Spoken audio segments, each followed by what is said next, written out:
Hi అండి అందరికీ. సుండి పిండి ఎలా తయారు చేసుకోవాలో మొన్న చెప్పాను కదా. ఆ ఎండబెట్టిన పప్పులన్నీ గిన్నెలోకి తీసుకున్నాము. ఎర్రపప్పు, శనగపప్పు, బియ్యం, ఉలువలు, మెంతులు, పెసర్లు, బొబ్బెర, ఇవన్నీ పప్పులన్నీ తీసుకోవాలి గిన్నెలకి. ఆ తర్వాతకి కొన్ని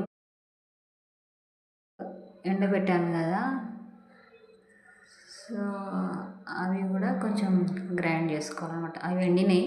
3 days టైం పట్టింది నాకు అవి ఎండడానికి. అవి మిక్సీలో వేసుకొని పండ్లన్నీ ఆరెంజ్, పప్పాయ అండ్ గులాబీ పొడి చేసుకోవాలి. ఆ తర్వాత వీడియోలు చేస్తాను.